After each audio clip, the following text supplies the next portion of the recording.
যে নারী প্রতিদিন সকালে ঘর ঝাড়ু দেওয়ার আগে দুইটি কাজ করবে ওই নারীর কপাল খুলে যাবে।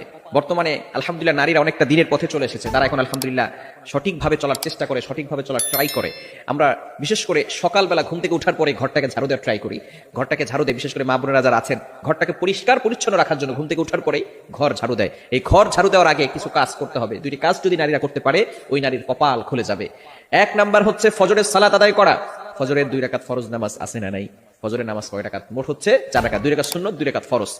নবীজি সাল্লাল্লাহু আলাইহি সাল্লাম জানিয়ে দিয়েছেন সহিহ মুসলিম শরীফের হাদিস, যে ব্যক্তি ফজরের 2 রাকাত ফজরের নামাজ আদায় করবে আল্লাহ পাক রব্বুল আলামিন তাকে জিম্মায় নিয়ে নেবেন। ওই ব্যক্তিকে দুনিয়ার কোনো শত্রু কোনো ক্ষতি করতে পারবে না। আল্লাহ পাক রব্বুল আলামিন নিজে পরের দিন ফজর পর্যন্ত তাকে হেফাজত করতে থাকবে। আল্লাহ পাক রব্বুল আলামিন তার জিম্মাদার হয়ে যাবেন। আমরা অনেকে সকালবেলা ঘুম থেকে উঠেই নামাজ না পড়ে ঘর ঝাড়ু দেই। ঘর ঝাড়ু দেন, তাতে কোনো আপত্তি নাই, পরিষ্কার পরিচ্ছন্ন থাকা ভালো। আত্মহুরু শাত্রুল ঈমান, পবিত্রতা হচ্ছে ঈমানের